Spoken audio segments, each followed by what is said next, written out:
Indira Gandhi national open university के history के graduation course में प्रोग्राम BHIC 131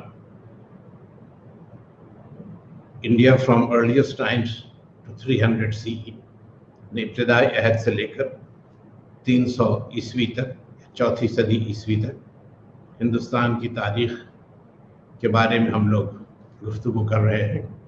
और आज जो इकाई हमारे सामने है वो 14वीं इकाई है, 14th यूनिट है, और इसमें हम लोग मौर्य सल्तनत के बारे में बात करेंगे। मौर्य सल्तनत पर पहले भी आपसे बात हो चुकी है, इसके कबल जब हम लोग साथ थे, और उस वक्त हम लोगों ने मौर्य सल्तनत की जो सियासी तारीख है, जो पॉलिटिकल हिस्ट्री है, उसके बारे में बात की थी। और हम लोगों ने देखा था कि किस तरह चंद्रगुप्त मौर्य से लेकर अशोक तक इस सल्तनत का उरूज रहा, और फिर किस तरह अशोक के बाद रफ्ता रफ्ता इसका ज़वाल हुआ। उस तारीख के पस मंज़र में आज हम लोग मौर्य सल्तनत के 3 पहलुओं के बारे में बात करेंगे, और इनका ताल्लुक़ है एडमिनिस्ट्रेशन या इंतज़ामिया से, मईशत या इकॉनमी से, और सोसाइटी या समाज से। तो ये 3 पहलू आज हमारे सामने हैं, इन पर हम लोग गुफ्तगू करेंगे, कुछ बातें हम आप सामने रखेंगे। मौर्य सल्तनत का इंतज़ामिया, जो उसके इंतज़ामी उमूर थे उसके बारे में, जो वहाँ की मईशत थी, जो माशी हालात थे, और जो समाज या जो माशरा था उसके बारे में हम लोग बात करेंगे।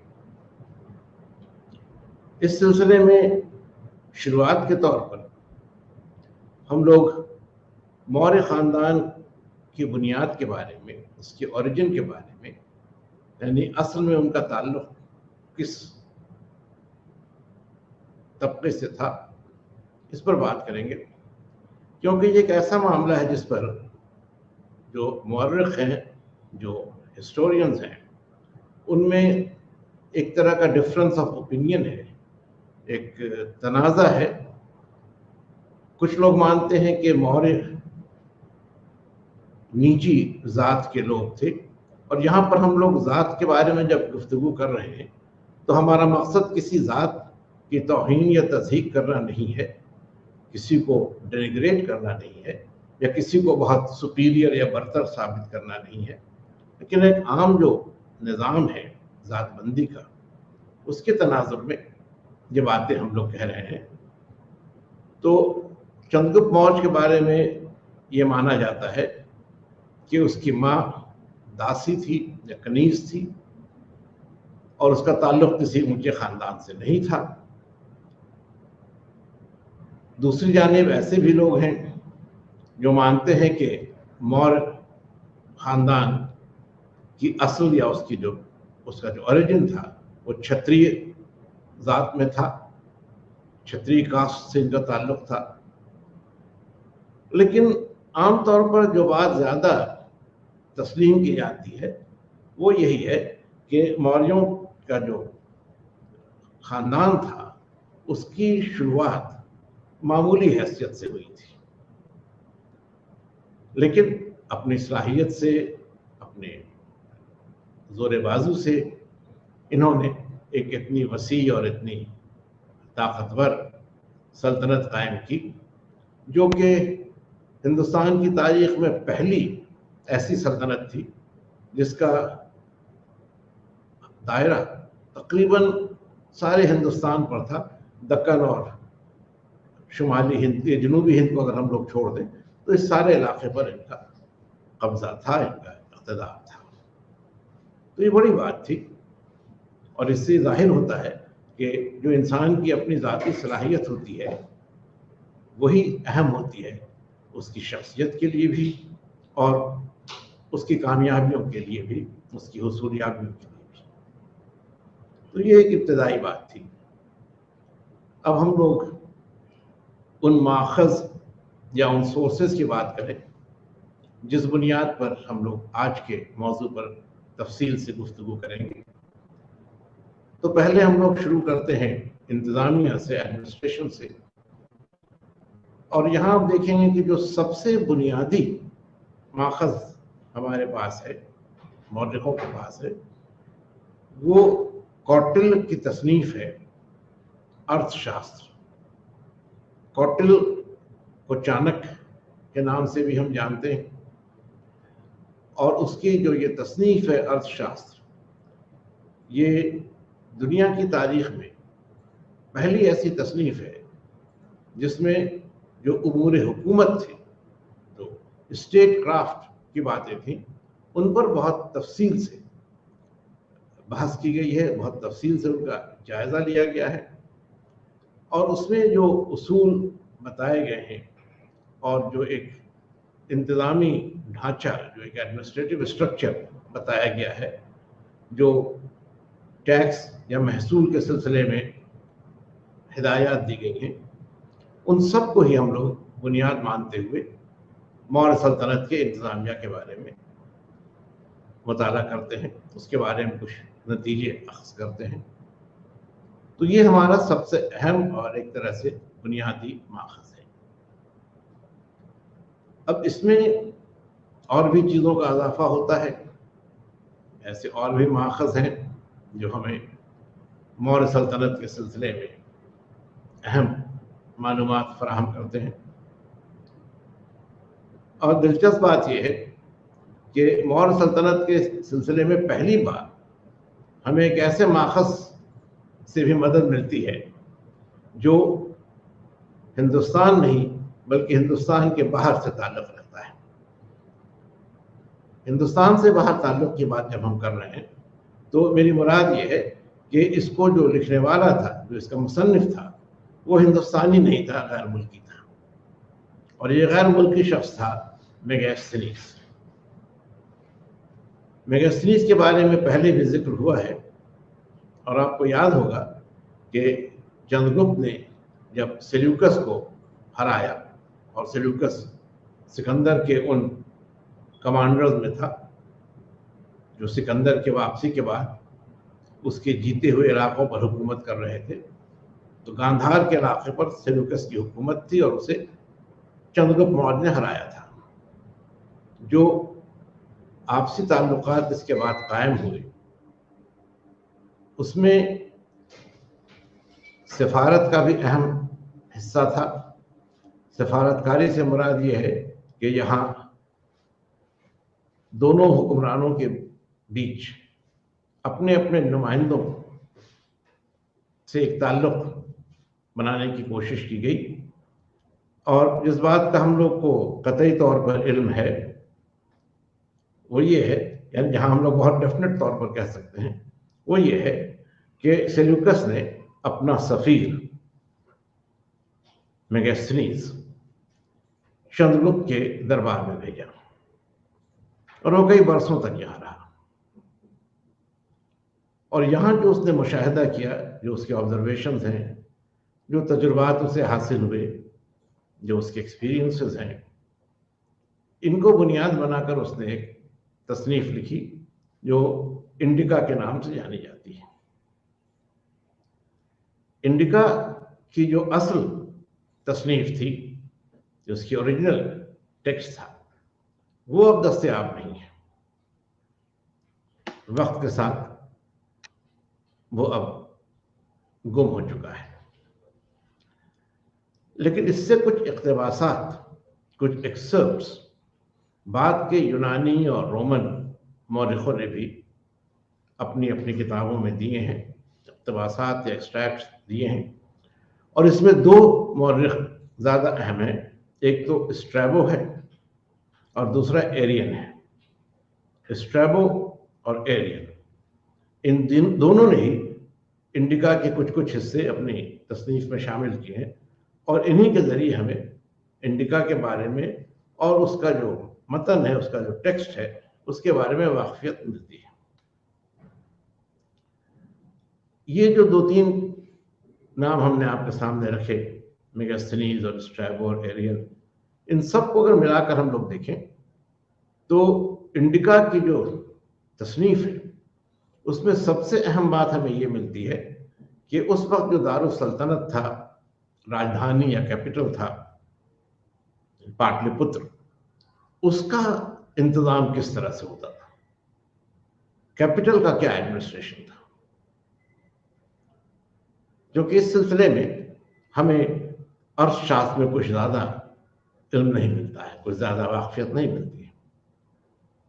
तो मेगास्थनीज ये लिखता है कि पाटलिपुत्र के इंतज़ामिया को चलाने के लिए 6 कमिटियाँ थीं और ये मुख्तलिफ उमूर को देखती थीं और मिलकर यही 6 ऐसी काउंसिल्स थीं या असेंबलीज थीं जो शहर की इंतज़ामिया को देखती थी या शहर की इंतज़ामिया का नज़्म संभालती थी। वो अगर कौटिल्य की हम लोग बात करें तो उससे पूरी सल्तनत के बारे में हमें इल्म हासिल होता है, और अगर मेगास्थनीज की हम लोग बात करें तो दारुल सल्तनत के बारे में हमें इल्म हासिल होता है कि दोनों का इंतज़ामिया किस तरह से था। तो ये एक तरह का माखज़ है, ये एक कैटेगरी है सोर्सेस की जो कि रिटन या तसनीफ़ात के तौर पर है, रिटन टेक्स्ट है या तसनीफ़ात।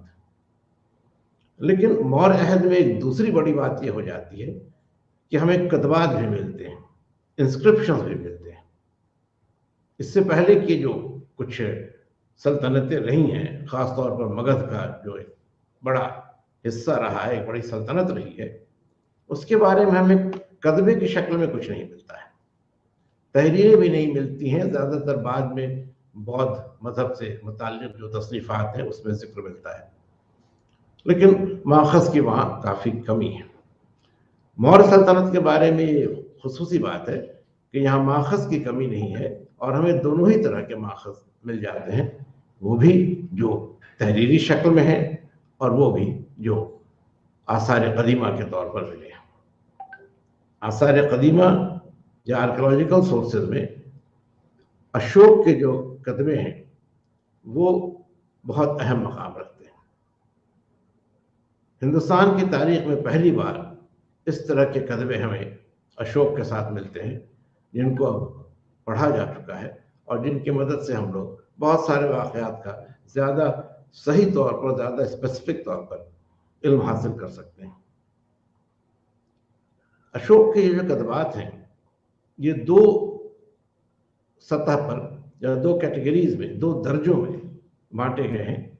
एक तो उसके रॉक एडिक्ट हैं या फरामीन हजरी हैं, ऐसे फरमान, ऐसे एडिक्ट जो पत्थर की बड़ी चट्टानों पर लिखे गए हैं, और इनमें फिर 2 और कैटेगरीज हैं जिन्हें हम मेजर रॉक एडिक्ट और माइनर रॉक एडिक्ट के नाम से जानते हैं। यानी ऐसे फरामीन हजरी जो ज़्यादा बड़े मतन जिनके हैं, ज़्यादा बड़ा टेक्स्ट जिनका है, और ऐसे जिनका टेक्स्ट कुछ निस्बतन कम है, तो ये मेजर और माइनर रॉक एडिक्ट्स हैं। दूसरे फिर पिलर एडिक्ट्स हैं, यानी फरामीनी सुतून हैं, ऐसे कॉलम्स हैं, ऐसे पिलर्स हैं जहाँ के अशोक ने अपने अहकाम लिखवाए हैं। और ये जो पिलर एडिक्ट्स हैं इनका ज़्यादा ताल्लुक उसके रफाही कामों से है, धम के मामले से है, और ये मौर्य सल्तनत की इंतज़ामिया के एक बिल्कुल मखसूस और बिल्कुल नए पहलू के बारे में हमें मालूमात फराहम करते हैं, वो पहलू जिसका ताल्लुक अवाम की फलाह बहबूद से था। अब हम लोग एक बार फिर कौटिल्य की तरफ रुख करें।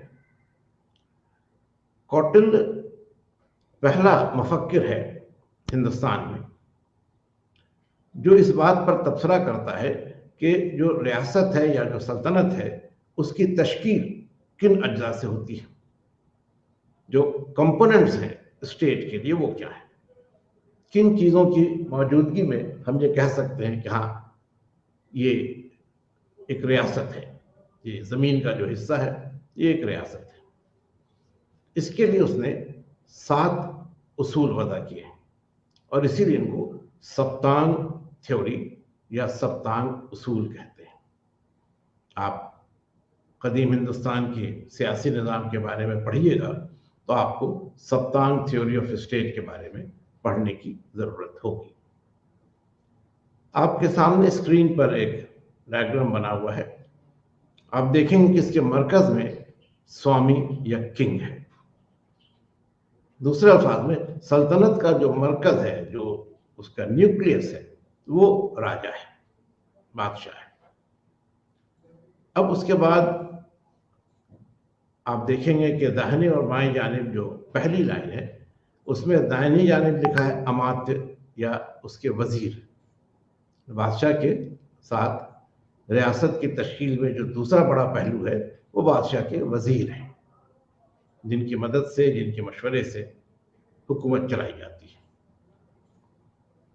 आप बाएं जानिब देखिएगा तो वहां पर लिखा है मित्र या दोस्त, या आप कह सकते हैं हलीफ, यानी ऐसे मुल्क की ऐसी रियासतें जो इस बादशाह की दोस्त रियासतें हैं। क्योंकि कौटिल्य का यह भी मानना था, आप आगे पढ़ेंगे, कि जो किसी राजा के दुश्मन का दुश्मन है तो फिर उस राजा का दोस्त है। Enemy is your friend. तो ये नेगेटिव एस्पेक्ट है, लेकिन ऐसे भी मिसालें हैं जहां बराह रास्त एक दोस्ती का ताल्लुक है। अब जैसे हम लोगों ने अभी सेल्यूकस की बात की, तो इससे फारसी ताल्लुक है, दोस्ती का ताल्लुक है। तो दूसरा कंपोनेंट ये हो जाता है, वज़रा है, उसके बाद हलीफ मुल्क है या दोस्त मुल्क है। फिर इसके नीचे आप देखेंगे जो मिडिल की लाइन है उसमें आप देखिएगा कि दाहिनी तरफ लिखा है जनपद। जनपद से मुराद है इलाका या टेरिटरी। जाहिर है कि अगर रियासत का कोई इलाका नहीं होगा, कोई इसकी जगराफियाई सरहदें नहीं होंगी, तो रियासत ही नहीं है। तो जनपद या टेरिटरी या सरजमीन का होना भी लाजमी है।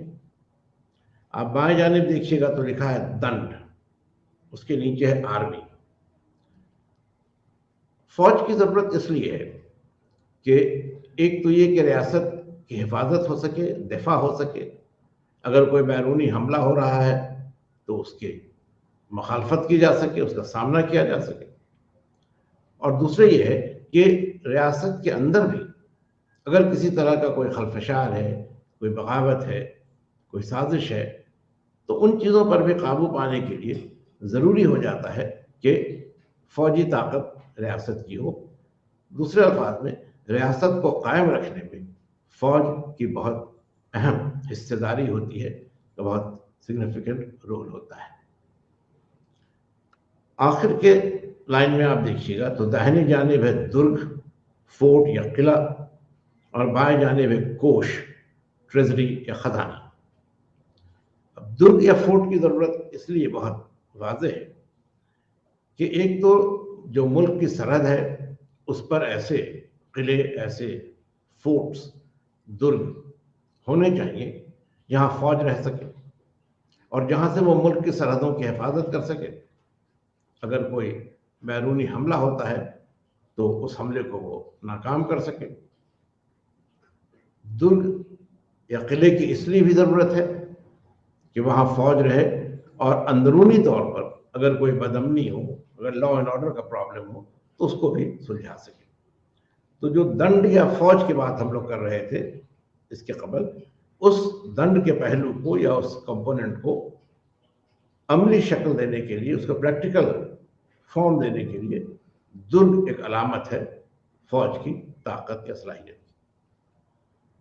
और इसी सत्र में आप जब बाएं तरफ देखिएगा, जो आखिरी पॉइंट है इस सप्तांग थ्योरी में, वो है कोष या खजाना, ट्रेजरी।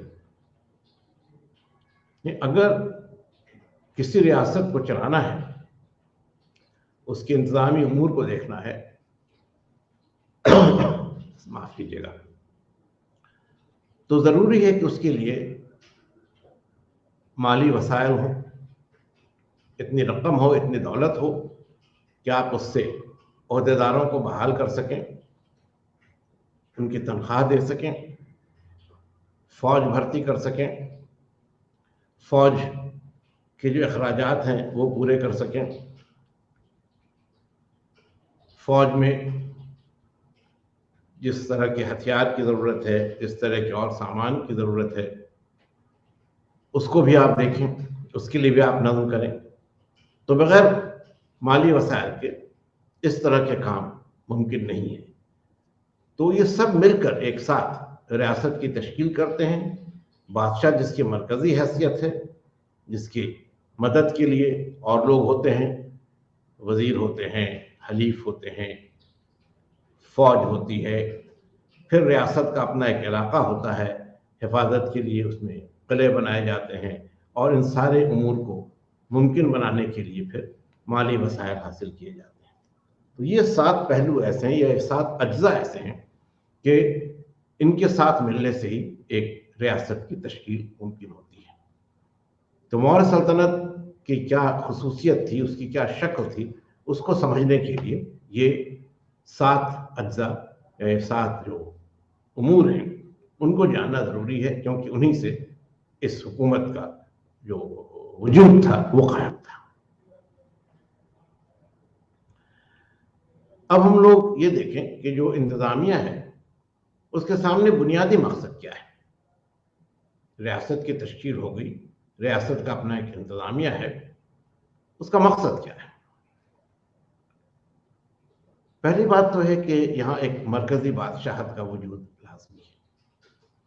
मरकज़ी बादशाहत इसलिए है कि इसी मरकज़ के सबब रियासत का पूरा इंतज़ाम चलता है, रियासत में नए इलाके शामिल होते हैं, और फिर उन शामिल किए गए इलाकों पर कब्जा बनाए रखा जाता है। तो ये सब उसी सूरत में मुमकिन है जब इक़्तिदार या जो गवर्नमेंटल पावर है वो किसी एक मजबूत ताकतवर हुक्मरान के हाथ में हो। वरना इतने तमाम कामों को देखना और इनके बीच में एक तालमेल बनाए रखना, एक कोऑर्डिनेशन बनाए रखना, ये किसी कमज़ोर हुक्मरान के लिए मुमकिन नहीं था। तो मौर्य सल्तनत की जो बुनियादी ज़रूरत थी वो मरकज़ी बादशाहत थी। और आपने देखा भी कि सप्तांग थ्योरी में भी जिस जुज़ को, जिस कंपोनेंट को कलीदी अहमियत दी गई है, जिसका बेसिक है रोल, वो राजा या बादशाह है, किंग है। लेकिन दूसरा पहलू भी मौर्य सल्तनत में शामिल है, और ये इसकी एक बड़ी खुसूसियत है, और वो खुसूसियत है अवामी फलाह या पब्लिक वेलफेयर। अब इन दोनों को अगर आप देखें तो मरकज़ी बादशाहत का जो पहलू है वो चंद्रगुप्त के ज़माने में ज़्यादा नुमायाँ है, और जो अवामी फलाह का पहलू है वो अशोक के ज़माने में ज़्यादा नुमायाँ है। हम ये कह सकते हैं कि एक मजबूत और मुस्तहकम हुकूमत की बुनियाद चंद्रगुप्त मौर्य ने रख दी थी, और अशोक ने इसकी मकबूलियत को और बनाए रखने के लिए, इसको और मजबूत बनाने के लिए अवाम की बहबूद पर, जो प्रजा थी उसके उद्धार पर उसने तवज्जो दी। तो एक तरफ मरकजियत और दूसरी तरफ फलाह के जो कदम थे या इक़दाम थे उनका, इन दोनों का साथ होना, मरकजियत और अवामी फलाह, ये दोनों मौर्य सल्तनत के लिए बुनियादी अहमियत रखते थे। अब इसके बाद हम लोग ये देखें कि इस पूरे या इन दोनों मकसदों को, दोनों मकासद पूरा करने के लिए, इनको अमली शक्ल देने के लिए क्या इंतज़ाम था, क्या सूरत हाल थी इसकी। तो हमने आपसे बादशाह की बात कही, हमने आपसे वजीरों की बात कही। इसके बाद ऑफिशियल्स या जो ओहदेदार हैं उनका नंबर आता है। बादशाह के हाथ में सारे इख्तियारात हैं, इन इख्तियारात का इस्तेमाल वो वजीरों के मशवरे से करता है या खुद अपने फैसले से करता है, और इन फैसलों को या उसके ज़रिए वज़ा किए गए उसूलों को अमली शक्ल देने का काम मुख्तलिफ ओहदेदार या ऑफिशियल्स करते थे। अब इनमें एक नाम आप देखेंगे, महामात। महामात किसी एक अफसर का नाम नहीं है, बल्कि महामात एक कैटेगरी है, एक दर्जा है अफसरों का, जो सभी तरह के मामलों को, अलग अलग महामात अलग अलग मामलों को देखते थे। और अशोक के ज़माने में ज़्यादा जिक्र धम महामात का होता है, जो कि अवामी फलाह के मामलों की देख रेख करते थे। आप ये कह सकते हैं कि जो सिविल इंतजामिया था, जो गैर फौजी पहलू था इंतजामिया का, वहाँ ये महामात या अफसरान अहम हैसियत रखते थे, बल्कि इन्हीं के हाथ में ये पूरा सिविल इंतजामिया था। दूसरा नाम आप देखेंगे अपने सामने स्क्रीन पर, सेनापति। सेनापति के लफ्ज से ही जाहिर है कि इस ओहदेदार का ताल्लुक फौज से था। तो फौज की कार्रवाइयों पर नजर रखना, उसमें एक तालमेल बनाए रखना, ये इस अफसर की जिम्मेदारी थी। तीसरा नाम आप देखेंगे, गुप्तचर या जासूस। क्योंकि आप जानते हैं कि किसी भी रियासत में अमन व अमान बनाए रखने के लिए, खलफशार और बगावत को रोकने के लिए ये ज़रूरी होता है कि बादशाह को अपने रियासत के सिलसिले में जो भी छोटी या बड़ी बातें हैं उनका इल्म रहे। और इसीलिए मौर्य सल्तनत के इंतजामिया में जासूसों या गुप्तचरों की बड़ी अहमियत थी। और ये जासूस या गुप्तचर दो तरह के होते थे। एक वो थे जो मकामी तौर पर किसी एक जगह रहा करते थे, उनका फिक्स्ड जुरिस्डिक्शन था, और वहाँ के जितने मामलात थे इनकी वो खबर बादशाह को देते थे।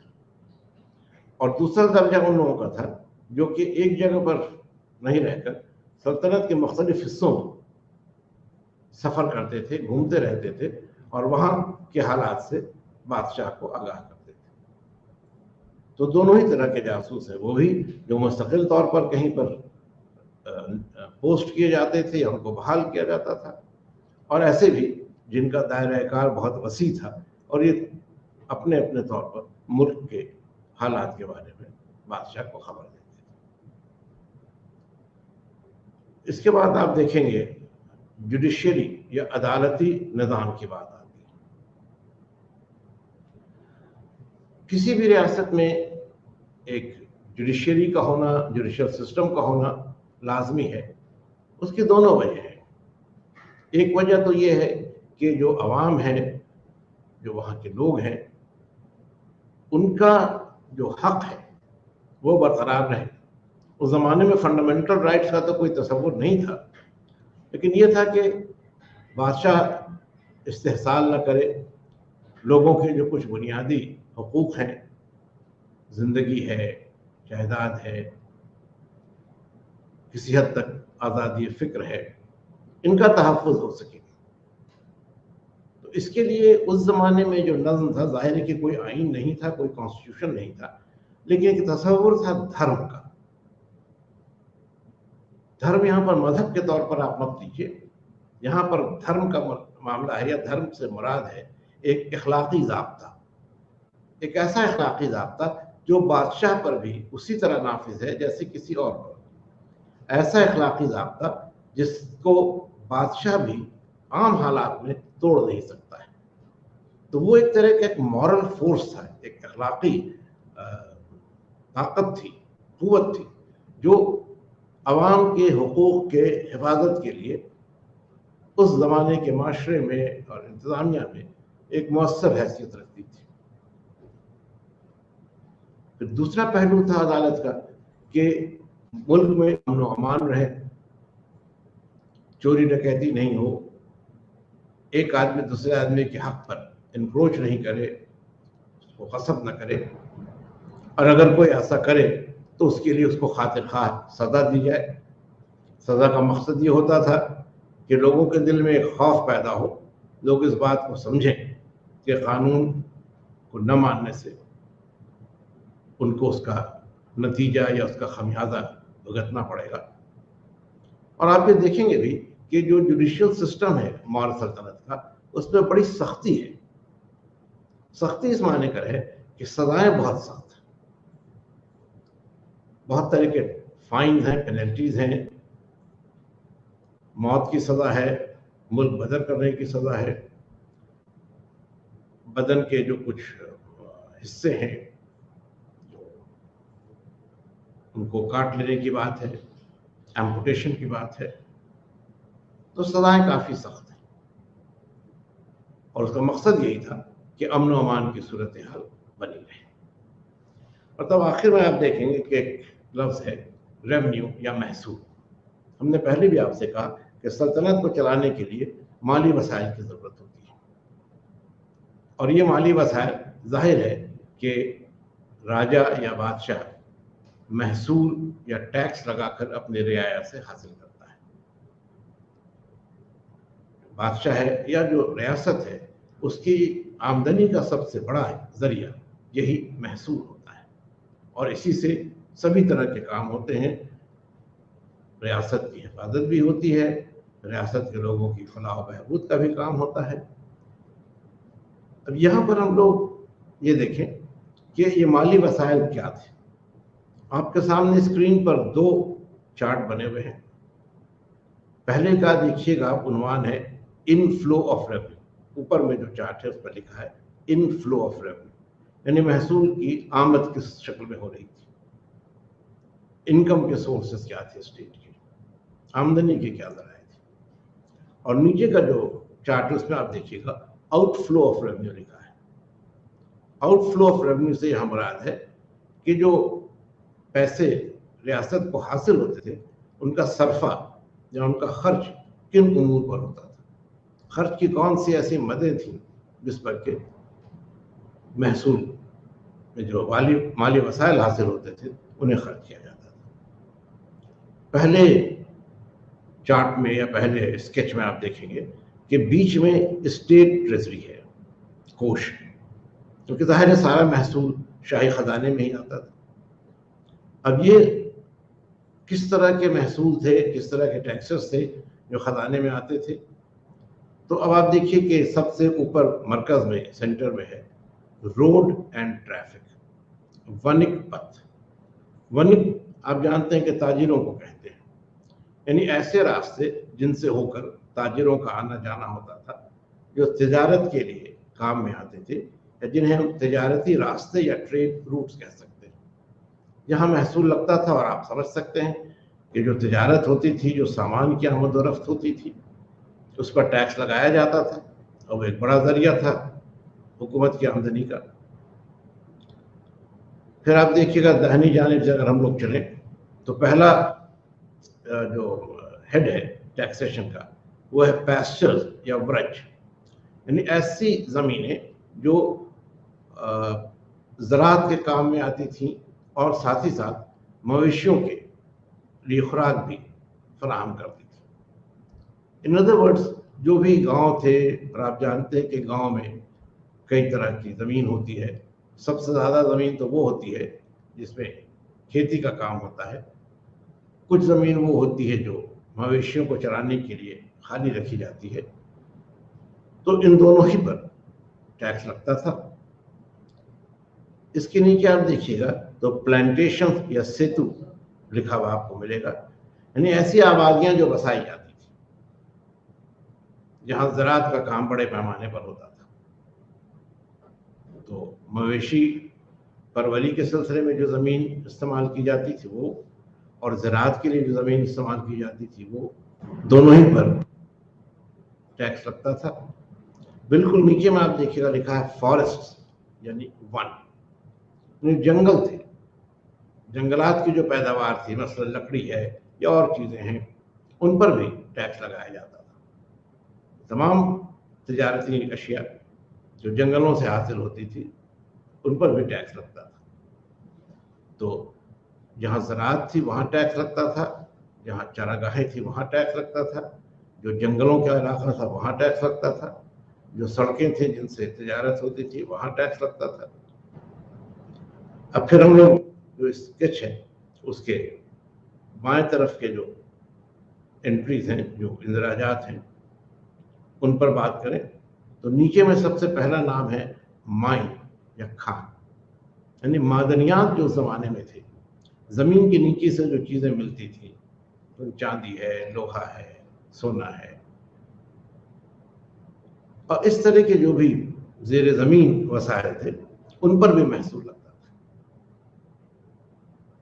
इसके बाद आप देखिएगा कि रूरल एरिया या राष्ट्र का लफ्ज़ लिखा है, यानी जो देही इलाके थे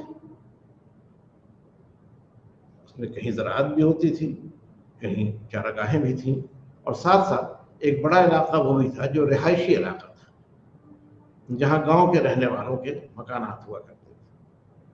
वो जो बस्ती थी या वो जो रिहायशी ज़मीन थी, वो भी रेवेन्यू का या महसूल का जरिया थी। और आखिर में आप देखिएगा दुर्ग लिखा है, यहाँ पर दुर्ग महज किलों की शक्ल में नहीं है, बल्कि ये सिटीज या शहरों के हवाले से हैं। तो दूसरे लफ्जों में जो देही इलाके थे उन पर भी टैक्स लगता था, और जो शहरी इलाके थे उन पर भी टैक्स लगता था।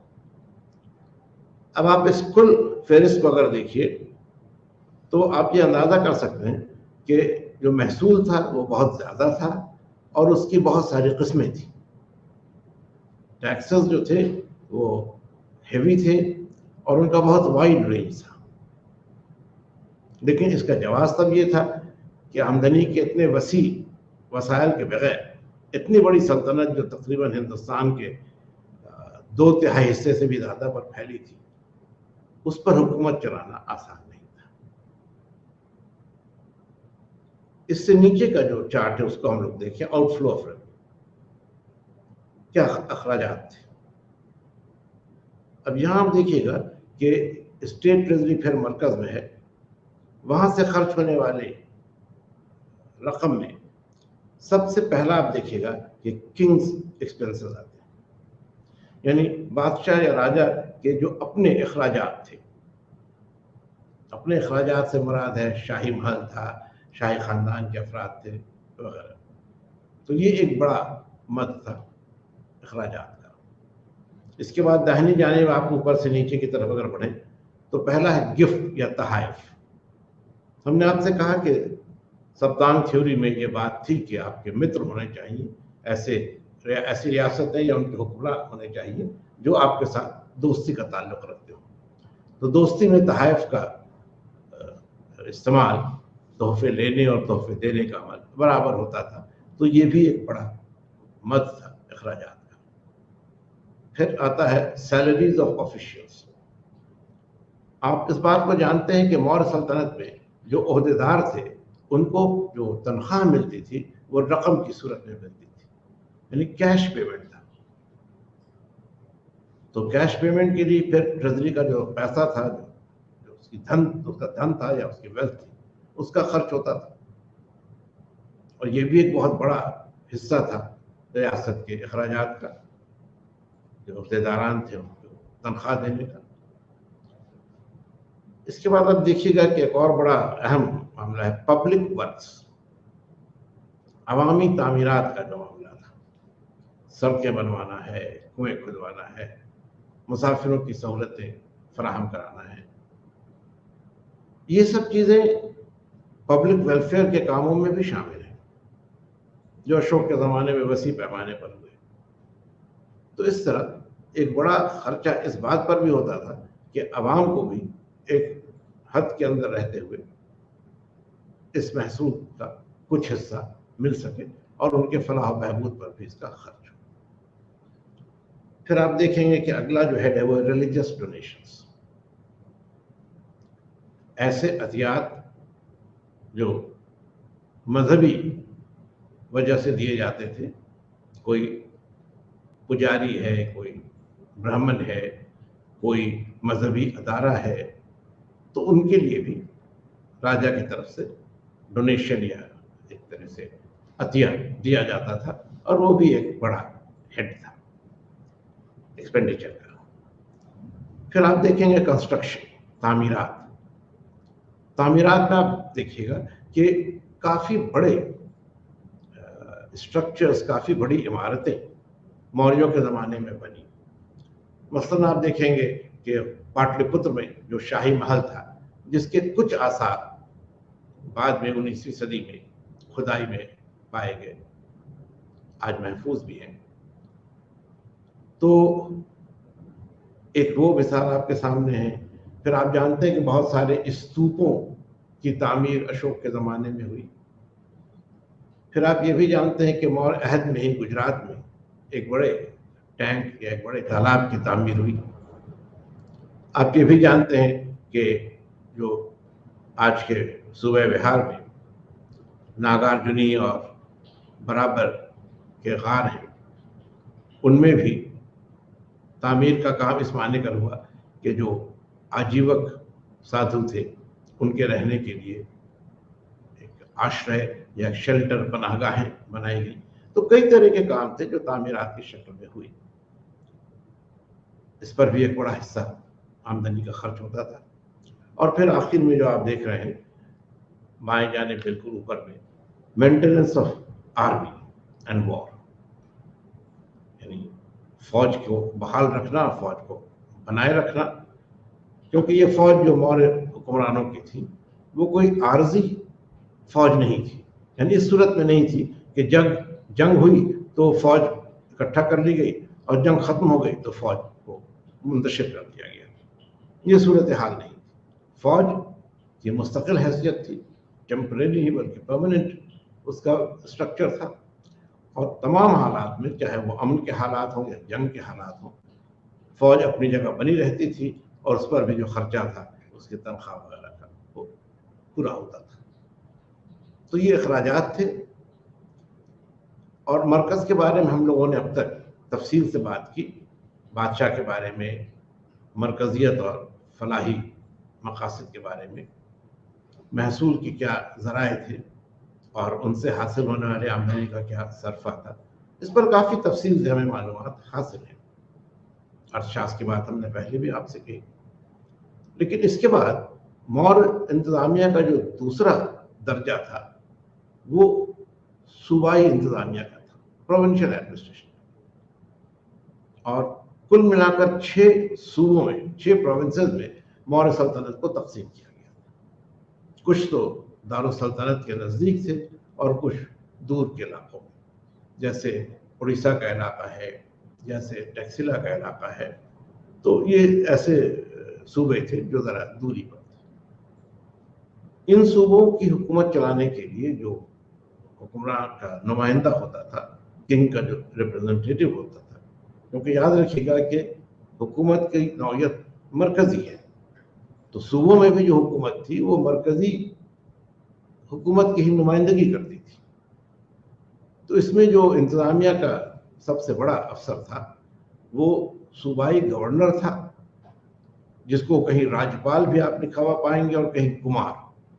कुमार और राज्यपाल में एक फ़र्क यह है कि कुमार के तौर पर जो सूबाई गवर्नर थे वो शाही ख़ानदान के अफराद हुआ करते थे, यानी शहजादगान होते थे। जो शहजादे थे, बादशाह के रिश्तेदार थे, भाई हों या बेटे हों, वो जहाँ सूबे के इंतज़ामिया के चीफ होते थे या उसके हेड होते थे, वो कुमार कहलाते थे। और अगर यही मकाम ओहदेदारान में किसी को हासिल है तो वो राज्यपाल कहलाता था। दोनों की हैसियत, दोनों के इख्तियारात एक जैसे थे, मगर दोनों के बीच तफरीक ये थी कि बादशाह के जो रिश्तेदार थे वो कुमार थे और आम जो ओहदेदार थे वो राज्यपाल थे। जिस तरह मरकज़ में हम लोगों ने देखा, उसी तरह यहाँ भी हुकूमत को चलाने के लिए महामात नाम के ओहदेदार हुआ करते थे। मरकज़ में भी महामात थे और सूबों में भी महामात थे, और इनके ही सलाह मशवरे की मदद से जो सूबाई गवर्नर था वो अपने हिस्से के या अपने इलाके के इंतज़ामी उमूर को देखता था। सूबाई मामले भी इंतज़ामिया के सिलसिले में तकरीबन वही थे जो मरकज़ में थे। इसके बाद एक और दर्जा, सबसे बुनियादी दर्जा था, वो मकामी इंतज़ामिया या लोकल एडमिनिस्ट्रेशन का था।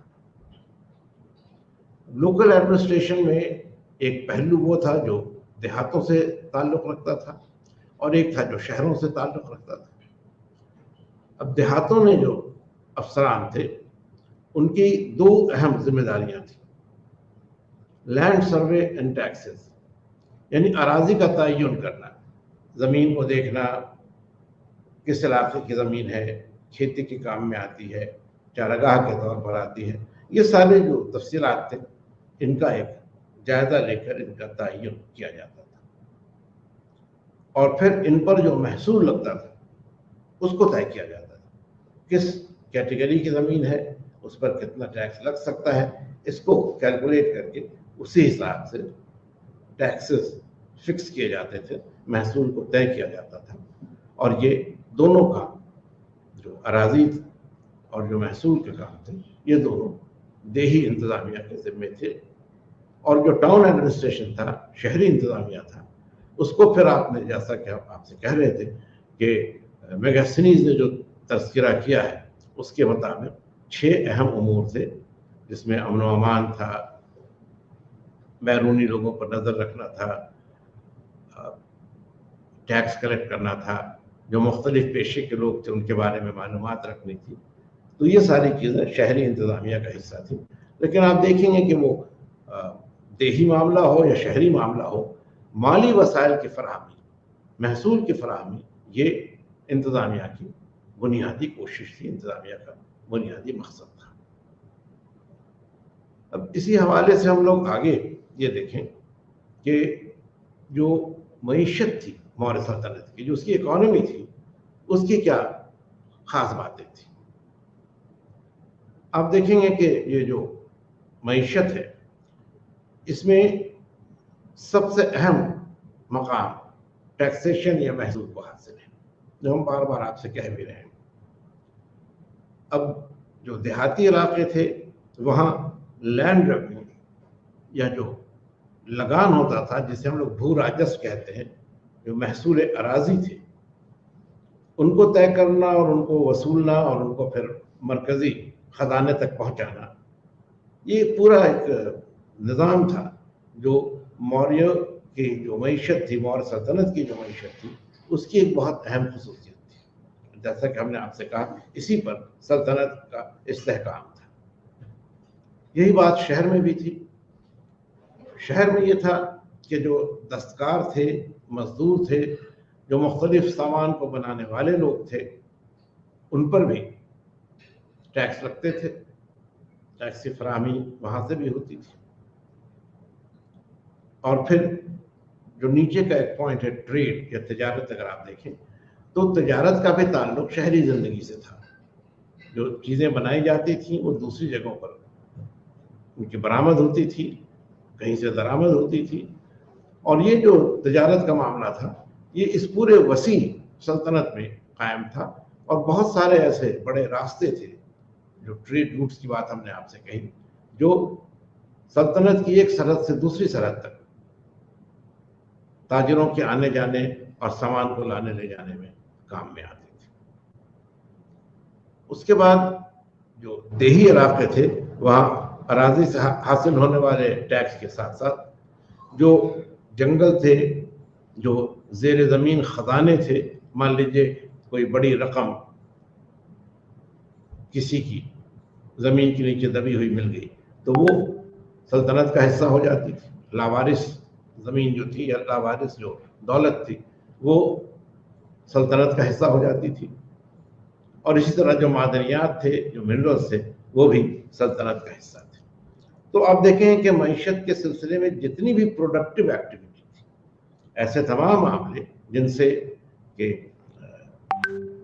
कुछ पैदावार होती थी, कुछ आमदनी के जरिए थे, वो सब मौर्य सल्तनत की मईशत में अहम मकाम रखते थे। और इनके ही जरिए ये मईशत का सिलसिला बरकरार था।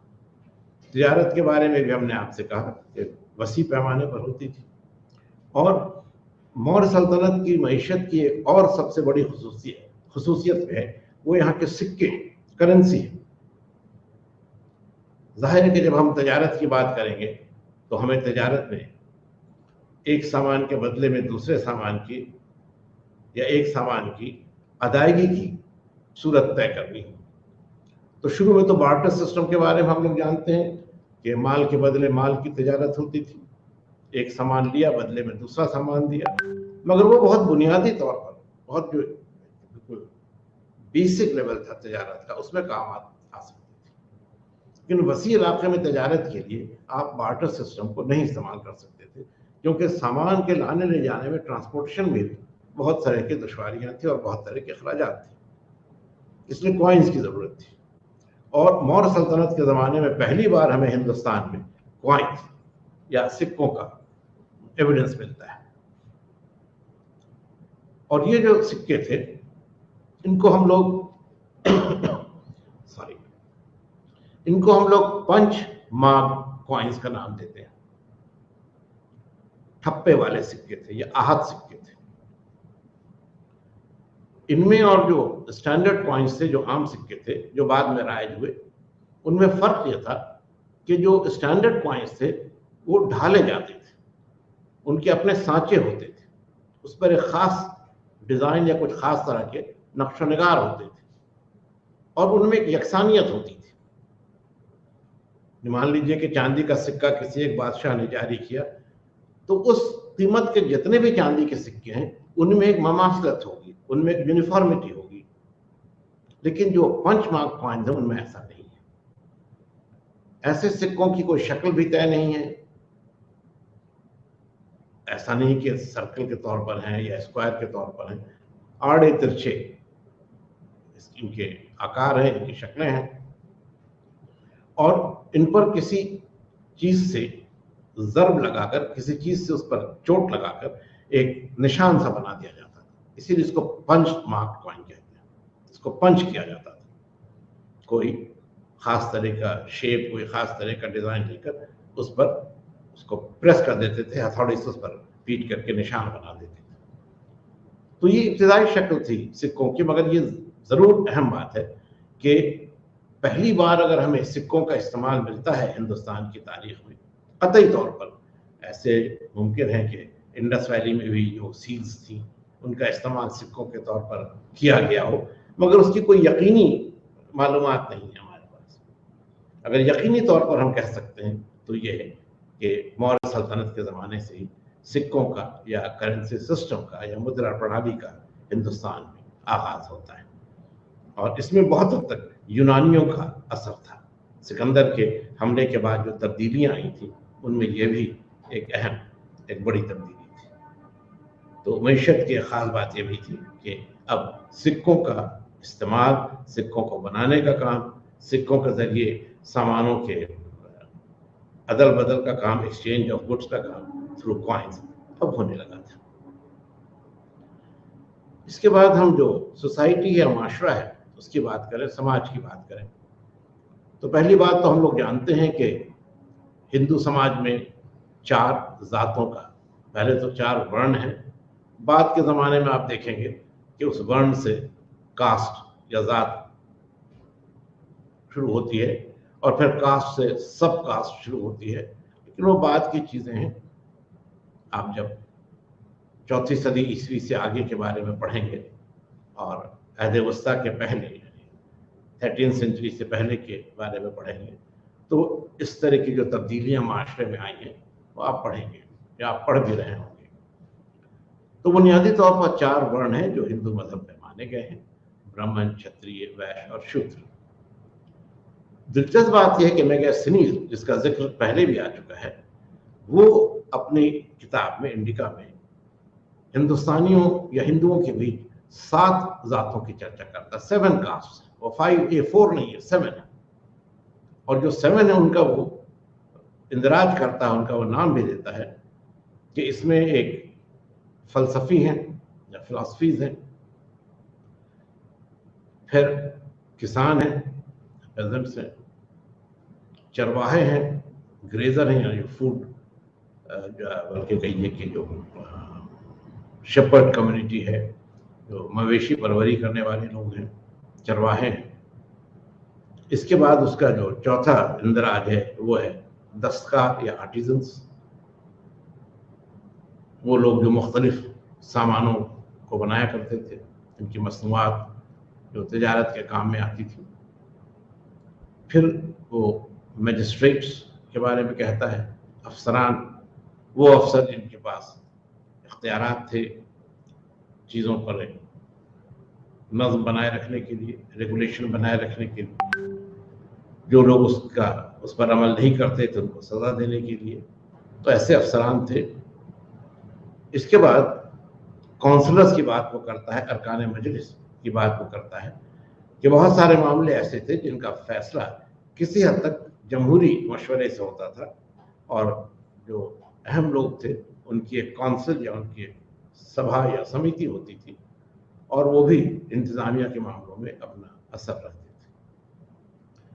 आखिरी जो नाम आप यहाँ देखें वो स्लेव्स या गुलाम है। अब ये एक क्वेश्चन मार्क है, ये एक सवालिया निशान है कि मौर्य सल्तनत में जो माशरा था उसमें गुलामों की क्या हालत थी। अब आप अगर इन 7 जातों को देखेंगे तो आपको ये अंदाजा होगा कि जो 4 बुनियादी वर्ण हैं उन्हीं में ज्यादा तकसीम मेगास्टरीज देखी है। मगर एक बड़ी कमी आप इसमें ये पाएंगे कि जो फौजी तबका था, वॉरियर्स यानी क्षत्रिय जो थे, उनका कोई जिक्र मेगास्टरीज नहीं करता किसी भी शक्ल में। आप चाहें तो फिलोसफर्स को ले लें ब्राह्मणों के तौर पर, फिर जो पेजेंट्स हैं, क्रेजर्स हैं, आर्टिजन्स हैं, इनको आप ले लें वैश्य या जो प्रोड्यूसिंग कम्युनिटी थी उसके तौर पर। मजिस्ट्रेट्स और काउंसलर्स रूलिंग क्लास में हैं, मगर ये सिविल रूलिंग क्लास में है। मिलिट्री ड्यूटीज इनकी कहीं पर स्पेसिफाइड नहीं है। फौजी खिदमात इनकी क्या थी इसका कोई जिक्र नहीं है। हम मानकर चलेंगे कि ये गैर फौजी अफसरान थे, सिविल एडमिनिस्ट्रेशन का हिस्सा थे। और फिर गुलाम, जो आप अगर गुलामों के वजूद को मानते हैं तो वो शूद्र के दर्जे में जाएंगे। और क्षत्रिय जो कि बहुत अहम दर्जा है ज़ातबंदी के निज़ाम में, उसका कोई जिक्र मेगास्थनीज की इस फहरिस्त में नहीं आता है। ये एक दिलचस्प बात है। एक और आखिरी बात यह है कि खवातीन का क्या रुतबा था सल्तनत में, मौर्य सल्तनत में। तो खवातीन को काफ़ी आज़ादी हासिल थी। इस हद तक आज़ादी हासिल थी कि जो मुख्तलिफ पेशे थे, अब वो पेशे चाहे सनत व हिरफत के हों, वोकेशनल प्रोफेशंस थे, या वो दीगर पेशे रहे हों, इन सब में खवातीन की नुमाइंदगी थी, खवातीन इनमें हिस्सा लेती थीं। और ऐसे भी माशरे में उनकी जो हिस्सेदारी थी, जो उनका रोल था, वो काफ़ी अहम था। फ्लिप साइड की बात अगर हम लोग करें, एक नेगेटिव बात अगर हम लोग करें, तो माशरे में तवाइफें हुआ करती थी, प्रोस्टिट्यूट्स थी, ऐसी औरतें थीं जो जिस्म फरोशी का काम करती थीं। यहाँ तक कि उनके इस पेशे को कानूनी हैसियत हासिल थी। अर्थशास्त्र में टैक्सेशन के जो बहुत सारे हेड दिए गए हैं, उनमें एक टैक्स ये भी है जो तवाइफों या प्रोस्टिट्यूट्स पर लगता था उनके प्रोफेशन के लिए। मेरे कहने का मकसद ये है कि जो माशरा था उस जमाने का, वो बहुत लिबरल था। उसमें ऑर्थोडॉक्सी या समझिए कि सख्ती, एक अखलाकी सख्ती कहिए या अखलाकी तौर पर एक बंद सूरत हाल कहिए, वो नहीं थी। एक खुला माशरा था। सभी लोगों को अपने मकाम और अपनी हैसियत के हिसाब से माशरे में अपना अपना हिस्सा अदा करने की सहूलत थी, इजाज़त थी। और उस एतबार से आप देखिए तो मौर्य सल्तनत का माशरा काफ़ी, आज के मेयार से भी कहें तो तरक्की याफ्ता माशरा था। तो ये कुछ बातें थी जो हम आपके साथ आज के डिस्कशन में रखना चाह रहे थे। 3 उमूर पर हम लोगों ने गौर किया। मौर्य सल्तनत का इंतज़ामिया क्या था, वहाँ की मईशत क्या थी, और वहाँ के माशरे की क्या खसूसियतें थी। तो हम समझते हैं कि इन बातों से आपको मौर्य सल्तनत के हालात के बारे में समझने में मदद मिली होगी। और जहाँ एक तरफ हम लोगों ने सियासी निज़ाम की बात की, वहाँ सियासी निज़ाम के साथ हमें जो दीगर पहलू थे लोगों की ज़िंदगी के, उसके बारे में भी समझने का मौका मिला। और एक तरह से इस अहम दौर के बारे में जो हिंदुस्तान की तारीख में कई एतबार से अहम है, उसके जो मुख्तलिफ पहलू थे, उसको हम लोग आज की इस डिस्कशन के साथ समझने के अमल को पूरा करते हैं। सियासी हालात पहले हो गए, बाकी उमूर पर आज बात हुई, और इस तरह से कुल मिलाकर ये मौजू मुकम्मल हुआ। और हम समझते हैं कि इस डिस्कशन से, पिछले डिस्कशन से और आज से भी आपको मौर्य सल्तनत के बारे में जानने और समझने में, और उसके मुख्तलिफ पहलुओं के बारे में, उनकी खसूसियतों के बारे में जानने का मौका मिला। एक बुनियादी स्ट्रक्चर आपके सामने है, और आप अपने लेसन से इसको और ज़्यादा रिच कर सकते हैं और ज़्यादा इसको बेहतर बना सकते हैं। तो आपका बहुत बहुत शुक्रिया। आज की इस क्लास में इतनी ही बातें आपसे कहनी थी।